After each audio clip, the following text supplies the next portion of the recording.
โดยอยู่อันข้างเทิงมันได้เฉยน้องเฮ็ดได้ไดปัดเอาบ่ปัดกวาดเอาทูเอามาสาวทูเอาเห็นว่ามีแบบน้ำเนาะน้ำใดน้ำอย่างเงี้ยว่าเขาเป่งสีหรือทูไปน้ำนี่มันถามเอาไปหาเอาทูพุ่นเฮียนพุ่นพี่น้องเลยแต่ก็มาทูเพื่อน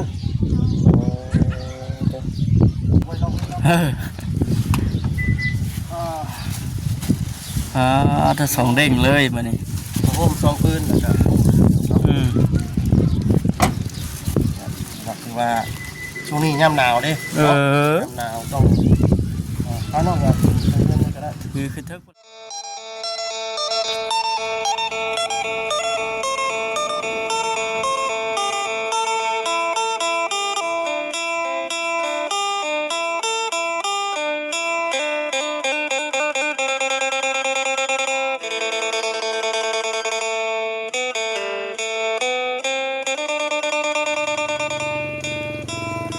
พี่น้องเนาะเปิดคลิปเปิดภาพมา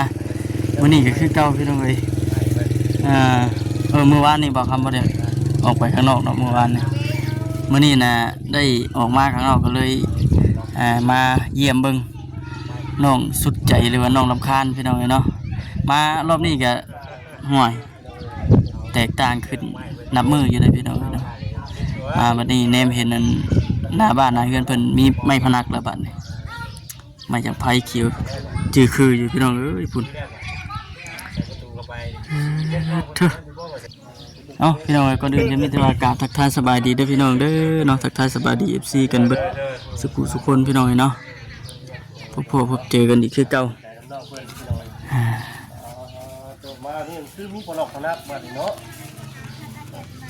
เฮ็ดใหม่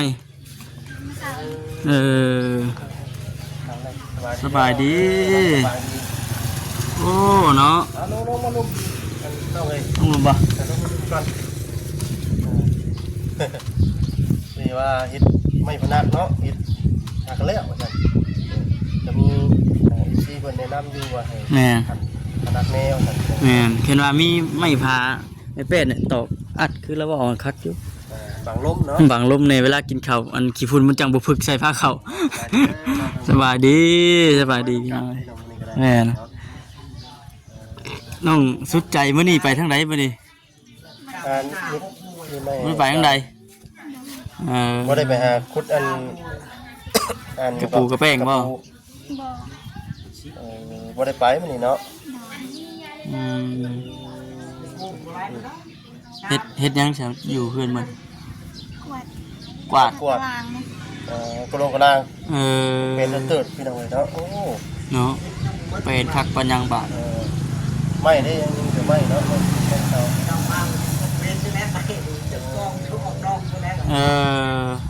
ยังไม่แรงเลยโดยอยู่อันข้างเทิงมันได้เฉยน้องเฮ็ดได้ไดปัดเอาบ่ปัดกวาดเอาทูเอามาสาวทูเอาเห็นว่ามีแบบน้ำเนาะน้ำใดน้ำอย่างเงี้ยว่าเขาเป่งสีหรือทูไปน้ำนี่มันถามเอาไปหาเอาทูพุ่นเฮียนพุ่นพี่น้องเลยแต่ก็มาทูเพื่อน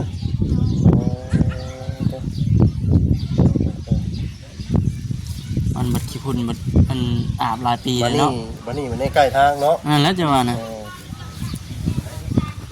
แค่ว่านี่อดเอาอีกจะลอยเห็ดประตูแล้วเนี่ยก็อัดกลึบเรียบร้อยคักบาดเนี่ยมันจังบวกควันบ่ยังมาอยู่เพื่อนตัวเองเลยเชียร์ที่ได้ปะนี่อันหมอเห็ดแต่กระปุกถวยบวงเชียร์ที่ใดมีหรือบ่ยังอยู่ยังมีครับพวกศาสตร์ได้ใช่เนาะศาสตร์มุ้งยังบ่มีก็มีพันธุ์พรมนะพื้นเก่าตะกี้บ่ถ้าว่ามีสิเอาอยู่บ่เอาพอเอานี่สิเอามือพื้นว่าซะเนาะมื้อนี้ก็มีทางผู้รักผู้ใหญ่มีข่าวดีเนาะแม่เนาะมีข่าวดีมาให้ทั้งน้องเพิ่นเนาะว่าซะเนาะไปพูดแล้วนั่นแหละมาน้องมานี่ก็มีข่าวดีน้องเพิ่นแม่โอ้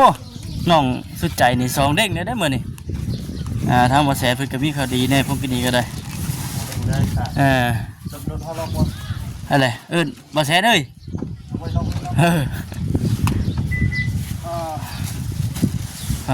ถ้าสองเด้งเลยบัดนี้ โฮม2คืนนะครับคือว่าช่วงนี้ยามหนาวเด้ยามหนาวต้องข้างนอกก็ก็ได้ คือเทิกพุ่นแล้วบัด แต่ข่อยนี่เป็นอายุ อากาศมัน ฮะโชคใหญ่ โซนใหญ่รถทับอีกแล้ว โอ้โหนุ่มๆนะดิแม่นกับผู้สาดพี่น้องเอ้ยบ่ได้เนาะเพิ่นได้ปูแน่เนาะ แม่น นอน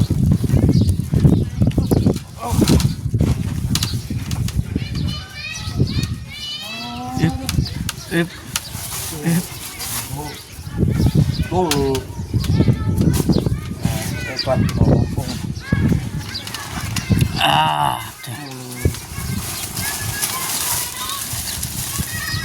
8 ฟุตบ่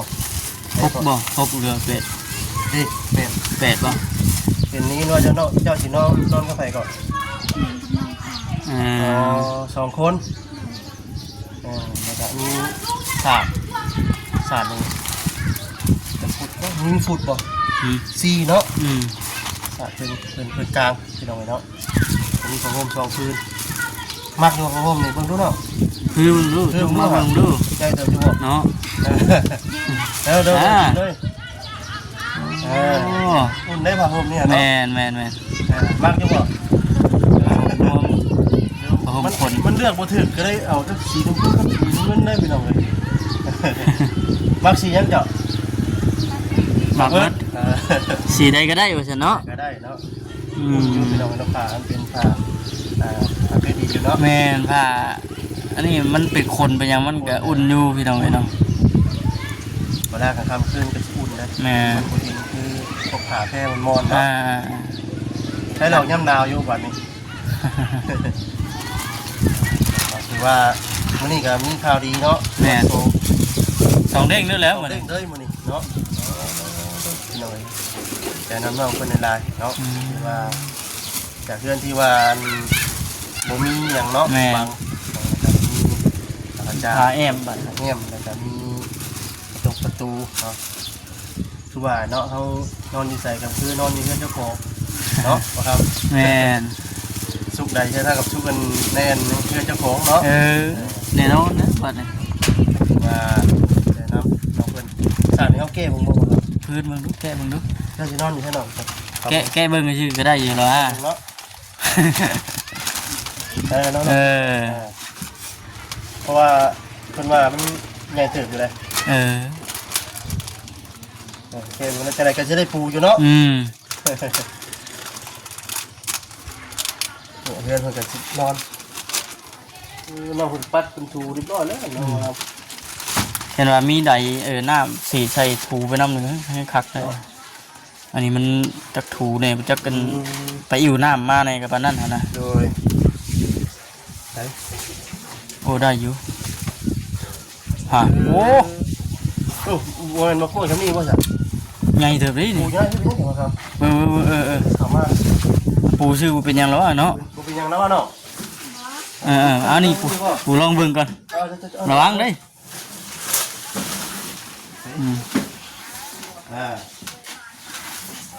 ลองเบิ่งว่ามันกวงหรือว่ามันใหญ่เท่าไหร่นะ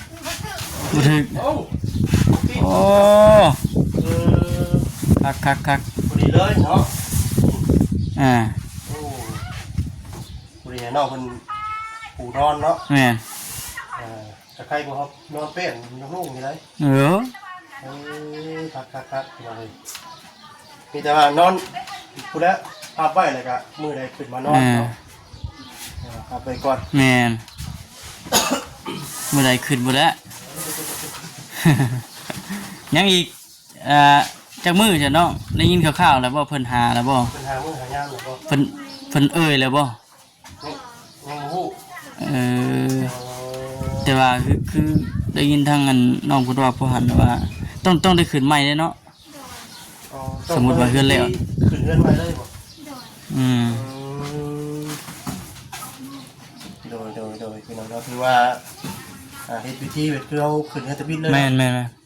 เพื่อปะเฮือนให้มันห่างดนเลยเด้ แต่ว่าเฮ็ดนี่เฮ็ดไปได้เนาะพิธีเนี่ยว่ามีหมอสูตรมีหยังคั่นแน่บ่ โดยมี พับเป็นอยู่บ่บาดนี่เอิบ ลืมเลยเด้ลืมคนเก่าเลยเด้บ่ได้หาเอ้าได้บ่นี่ เอ้าบาดนี่ เออ ได้แล้วบ่ ได้แล้ว อืม ก็ตามนั้นนะปล่อยเก่าเลยเนาะ แม่ แต่ว่าคำว่านี่อุ่นนะเนาะอุ่นนะ บ่หนาวปานใด แม่จะงามอยู่คุณโอ้สุดยอดเลยตักลายสังสีนี่เขาอยู่สังสีกับใหม่หมดเลยเนาะ ยังใหม่อยู่เด้ เป็นมุ้งใหม่อยู่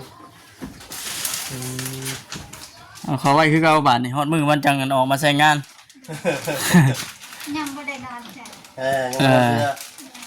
ผู้แรกมือขึ้นเพื่อนผู้แรกเนาะอยู่ในนอนเนาะ ดีใจหุ่มอยู่ได้เนาะอัน โอ้ย เพื่อนกับอัดพองอัดผาเรียบร้อยหมดเลย ถ้างั้นสังกะสีก็มีหมดเลยเนาะ อืม มีน้ำมีหน่อยสีแดงอีกเนาะโอ้ครับ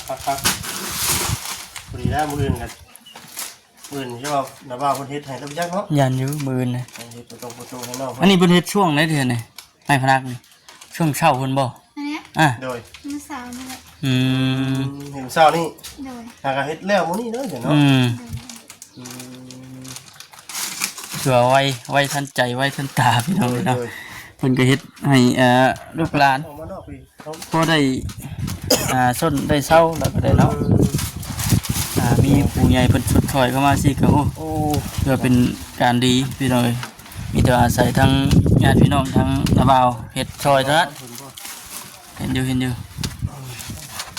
จ้านี่รถหัวแหละ หึโอ้ตัว อย่างนี้ เนาะ ระวังเลยครับมื้อ เนาะ แล้วเราพื้นบ่สูงบ่ได้เนาะ เนาะ เอาเนาะกะนี่กะเป็นทางผู้รักผู้ใหญ่ เออ ทางสหรัฐอเมริกาแต่ทางอ้ายเพิ่นบ่ได้ส่งน้ำ แม่นบ่ได้ประสงค์ออกเสียงน้ำเนาะ มีแต่ว่าให้น้องเนาะขอบคุณทางผู้รักผู้ใหญ่ แม่น ทางต่างประเทศเนาะ โดยขอบใจเด้ออ้ายบ่ แม่น โดย โดยอ้ายขอให้อ้ายประสบความสำเร็จเด้อเฮ็ดหยังก็ได้เด้อ ให้อยู่ดีมีแห้ง อยู่ดีมีแห้งเนาะ อืม สุขภาพเข้มแข็งอยู่วันก่อนยืนเนาะเบิดน้ำอยู่วันก่อนยืนได้ แม่ เนาะ น แต่กับสุขภาพ แม่น เนาะนั้นเนาะว่าที่ธุรกิจการงานเนาะจะเดินเรื่องก้าวหน้า ต่อไปเนาะ ไปเนาะพี่น้องเนาะเฮ้ยเนาะ เอาเป็นยังเนาะอันนี้ก็ดีได้ละพี่น้องเนาะที่ได้เขาก็ลูกดีใจน้ำ แม่น ว่าที่ได้ถือว่าเริ่มเข้ามายังเดือยังเดือป่ะยังเดือประมาณตั้งบ่ประมาณแล้วก็มอนมีอยู่ว่ามอนเนาะแล้วก็มอนยังไงประมาณแล้วก็มอนมุ่งกับฟุต6-8 ฟุตเนาะพ่วงเกือบนอนได้2 คนสบายเลย กะว่า2คนเด้ 3-4ควงเลยบัดนี้ อืม ถ้าสินอนควงเลยพี่น้อง แม่น เนาะเจ้านี่ก็ได้กลางนะจ๊ะแค่ลองยุงจะบุกกินบันไดเราเพราะว่ามีสัตว์มีอย่างได้บัดนี้เนาะอย่างไรเนาะจะได้ครับครับที่เขา ยังอยู่ ยังอยู่เนาะ แม่ จะไปมื้อนี้บ่ได้ไปทางไหนมื้อนี้เนาะเดี๋ยวเราไปทางยันมาบ่ถึงน้องคนเพิ่งเนาะเดี๋ยวเราไปหาคุด บ่ได้เสร็จถามหยังก่อนติ เสร็จไอ้ ทางไหนทาง มาแทนบ่ โดย อ๋อเดี๋ยวมาบ่ถึงน้องคนเพิ่งพี่น้องเอ้ยเพราะว่ามื้อนี้ก็มาแบบรีบ่พี่เลย แม่น เพราะว่ามาอัปเดตทางมาแสนว่ามีซื้อมีภายนอกคนก้อนสั่น อันนี้ก็แม่นสิลุยมื้อนี่เด้อพี่น้องเนาะอันนี้เพิ่นเฮ็ดจักคนซะเนาะ อันนี้ อืม เฮ็ดคนเดียว คนเดียวเพิ่น ลาบ้าเจ้านี่บ่ แต่ว่าผู้นี้บ่ อ๋อ บัตรประตูนี่เด้เพิ่นสิเฮ็ดผู้เดียวเพิ่นก็ได้อยู่แล้วว่า ได้ ได้อยู่มั้ง ปัญหามันก็คืออันสังกะสีนะมัน ต้องได้ตัดเนาะ ตัดแล้วก็มันสิพอดีอยู่บ่นะฮะหน้าความกว้างมันนะมันสิพอดีกับมันบานประตูอยู่บ่นี่ก็รู้ ต้องได้ให้ของเนาะ ประตูนี่ต้องได้เนบกันไม่ใช่เนบสังกะสีเลยนะเพราะว่าต้องได้เนบกันนะครับปิดสวยงามจะงามนะเป็นเรียบมันปิดไปแล้วเนาะพี่น้องเว้ยโมเมนต์ได้เป็นแล้วเนาะโมเมนต์ บ่แม่นจะทีเปลี่ยนใดเนาะพี่น้องเนาะคือเห็นอยู่พี่น้อง แม่นรุดเบิ่ง เราลุ้น ถ้าเราเบิ่ง ผู้แรกบัตรเฮามาอัปเดตเนาะจังสิได้ลูกน้ำกันพี่น้องกันเห็นได้พี่น้องเนาะตรงประตู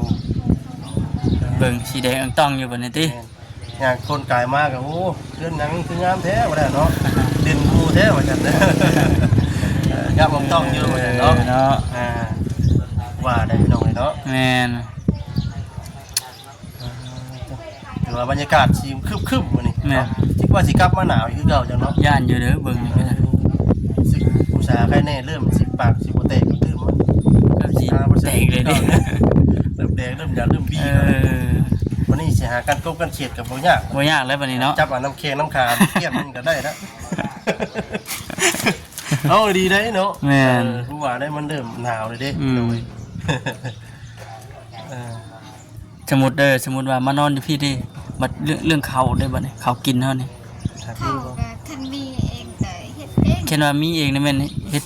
นึ่งเองเฮ็ดกินเองอยู่นี่จังกินเป็นบ่เป็นอยู่ไสอยู่นี่ เดินเป็นลูก อันนี้ผู้ดีได้บ่มีเพิ่นครัวบ่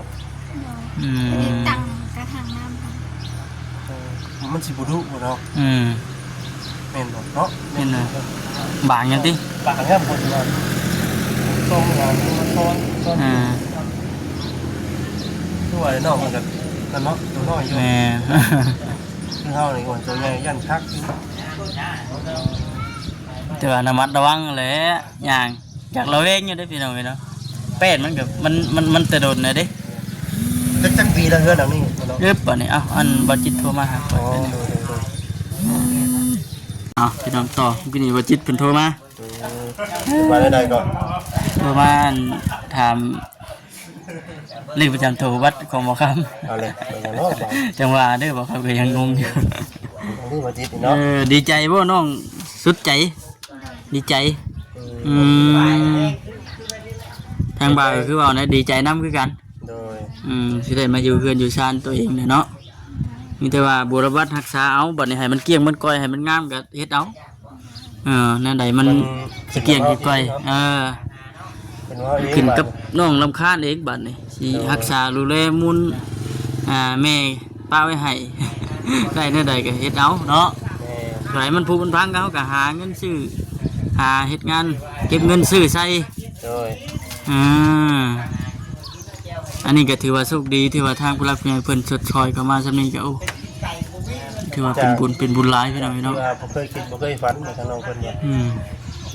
ก็สิได้แบบนี้เนาะเขาก็ดีใจน้องๆเพิ่นเลยบ่ได้บางที่แหละ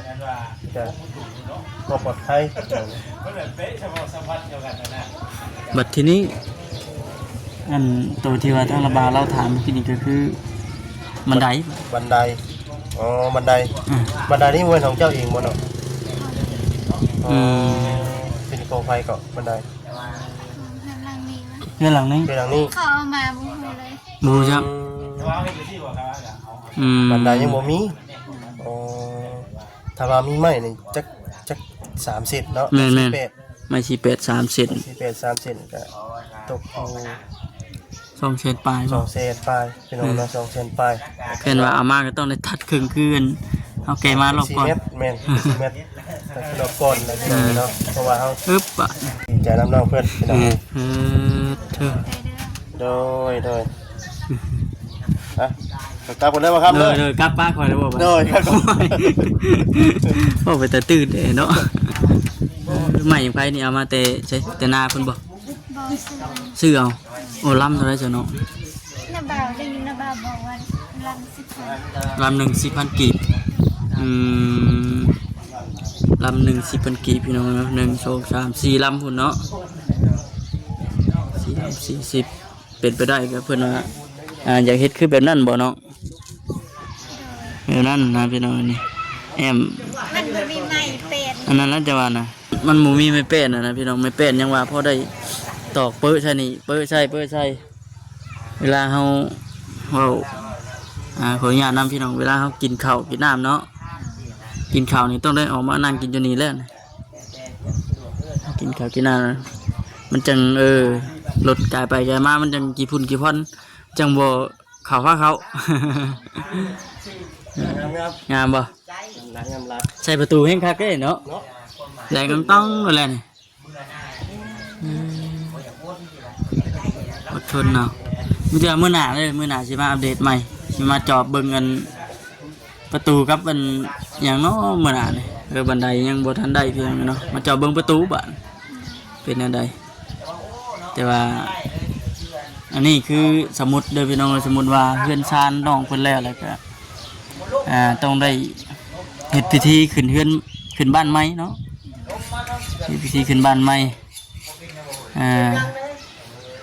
ตามที่ทางอันผู้เป็นนบ่าวเพิ่นเว้าสู่ทางผู้หันนะพี่น้องเนาะเพราะเฮือนนี่ก็ปะให้มันห่างโดดนะต้องเฮ็ดตามฮิตของประเพณีตามบ้านเฮา โอเคน้องเอ้ยเอาสบายดีเด้อน้องเด้อ วันหน้าสิมาอัปเดตใหม่พี่น้องเนาะ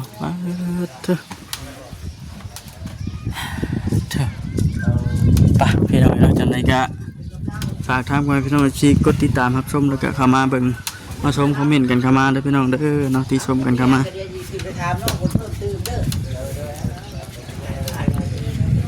พี่น้องสบายดีเด้อพี่น้องเด้อ